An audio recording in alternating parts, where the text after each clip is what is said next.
What's going on, everybody? It's Free Michael and I am back with another video. So first off, I just want to say thank you guys so much for supporting the channel. I've only been on YouTube for about 3 weeks now and I've already received quite a bit of comments and really just positive, positive energy and, some constructive criticism as well, which is always welcome. But again, I definitely appreciate it, especially as a content creator. It can be very, discouraging because, you're not even sure if you're talking to anybody.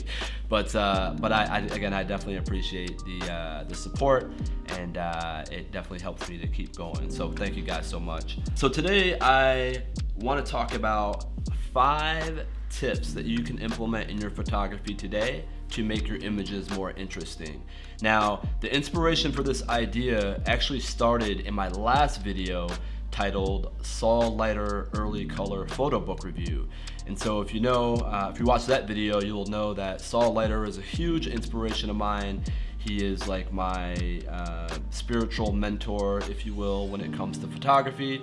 And so while doing the photo book review, I started looking at a lot of the elements that Saul Leiter has inspired me to incorporate within my own photography, and I curated it down to 5 tips. Now, believe me when I tell you, I thought long and hard about these tips, and there's a lot of tips on the internet that you can get, which are great too, but if you really want to make a dramatic impact on your work, or let's say you're just not feeling very motivated and you're not really inspired, I guarantee you these tips are things you can incorporate into your work today that is going to make a dramatic impact. So without further ado, tip number 1, create negative space in your scene. Now, I will admit this is the only time that I would advocate for negative spaces, but in photography this can be a very powerful tool. Negative space can really do a few things for you. It can help provide scale, it can provide breathing room around your subject, as well as breathing room for the eyes of the viewer, and they can also constrict the scene for the subject and really draw the viewer's eyes to the part that you really want them to focus on. So I'm actually going to show a couple of photos by Saul Leiter and show how he's executed this technique. The first one we're going to view is titled Canopy, and this was taken in New York City in the 1950s. And as you can tell here, 75% of the photo was actually a black canopy, right? No surprise there. So this use of negative space really draws your eye to that bottom quarter, right? Your eyes are naturally going to be drawn there. Saul does something very clever with the bottom of this canopy. As you can tell, he outlines the tree. I'm willing to bet that this is the spot that he was just standing in for quite some time and waiting for the defining moment. And so if you notice that bottom quarter percent, this is where Saul wants your eyes. He wants you focused on the characters that are moving about the streets in this wintry day in New York. And what I also like about this photo is because he's shooting behind a canopy, it creates that contrast, right? You have the black in the top 75%, and then you have the white at the bottom 25%. So this is an excellent use of negative space. I'm actually going to show you another photo by Saul. So this one was taken on some metal stairs. As you can tell, 2/3 of the photo is that, it's metal stairs, right? Your eyes are naturally going to be drawn to the top third, where you see a gentleman here who seems to be passed out. The other thing I love about this photo is it creates that curiosity gap in the viewer where we don't have enough information to know exactly what's going on, but we have just enough to really make the story up in our own head, which gives a level of satisfaction when viewing this photo.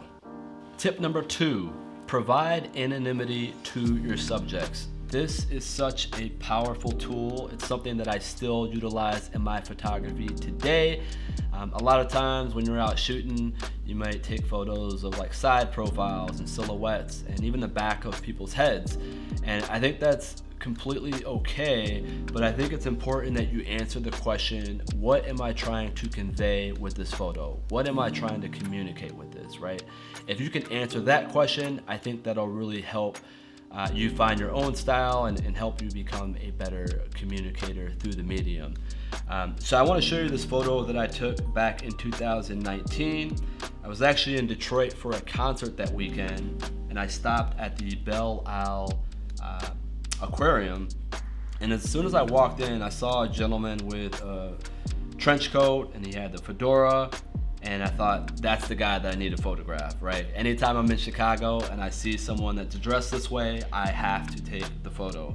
So after following him around for a bit, I found a composition that I liked, and what I love most about this photo is how the fedora perfectly cast a shadow on his face.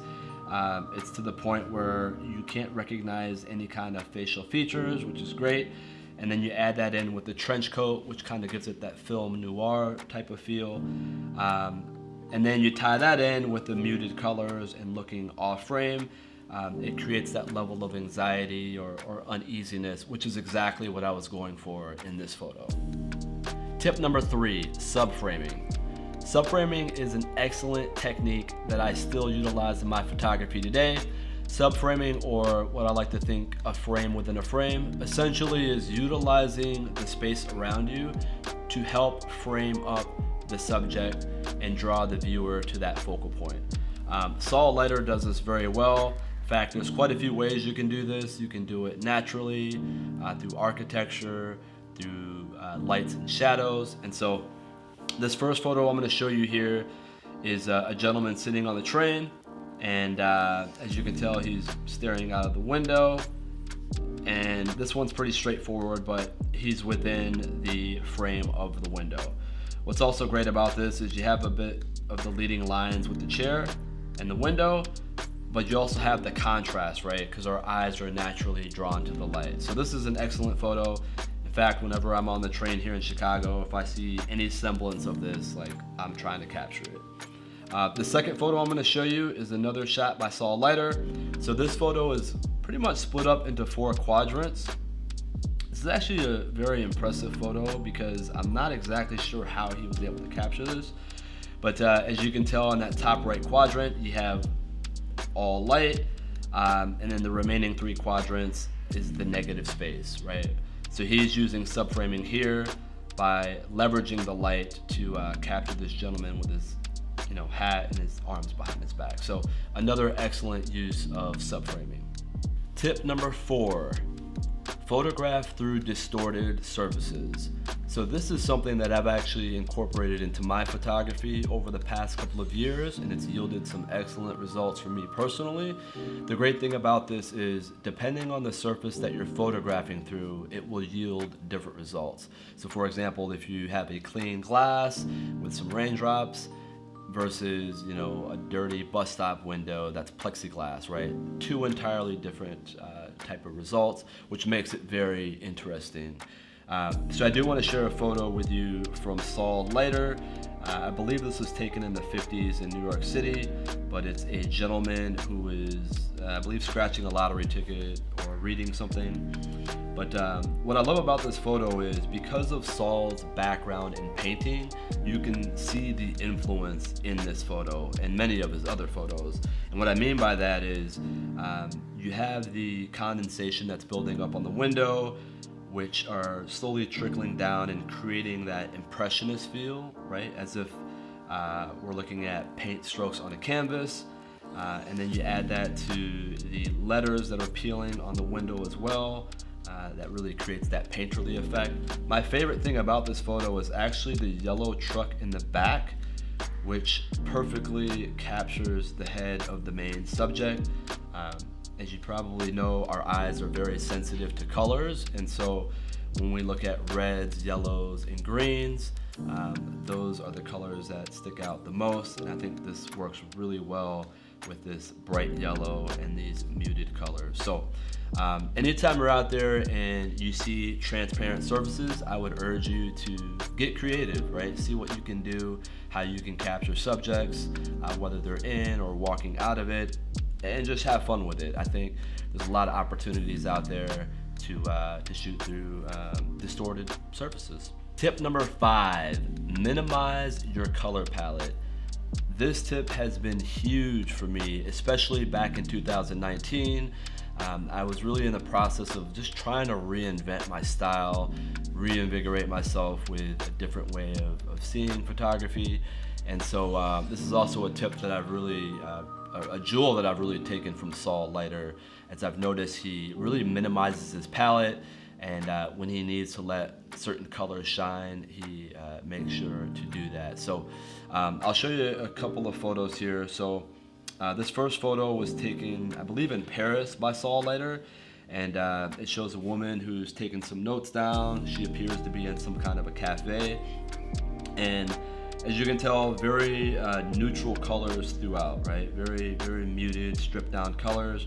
What I love most about this is if you break this down into the rule of thirds, you'll find something interesting in that I think naturally when you look at a photo like this, your eyes are drawn to that bottom left corner here where it has the red jacket. So this is really the only real pop of color that we see in this photo, and ultimately you are drawn back to the woman who is writing something down, and I think this ultimately is where your eyes will rest. But that red is a great placement and 100% intentional by Saul.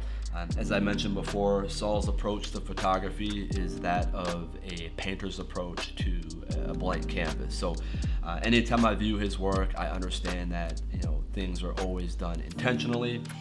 I'll show you one more photo. This is actually a photo of mine taken in Chicago, I believe in 2020. And it's a gentleman who is sitting in the back of the train. I think naturally your eyes are drawn to the guy sitting in the chair here. You have a little bit of a color pop in the red stop sign, which may take your attention away from him for just a moment, but I think ultimately this is the resting place. So another good example of really just muting, I guess toning down your colors, right? Simplifying your color palette. Make sure that within your color photography there's not too much noise going on, because you do not want to necessarily distract the viewer from the real message that you're trying to communicate. Alright, that concludes the video today. As always, I appreciate you guys clicking on this video. It means a lot to me that you're supporting the channel. Thank you so much. But I want to hear from you guys. What did you hear today that you thought, you know what, next time I'm going to try this when I'm out in the field? Let me know if there's a tip that resonated with you. Just go ahead and drop that down in the comment box below. I would love to create that dialogue with you. As always, hit the like and subscribe while you're at it. My name is Free Michael. Peace.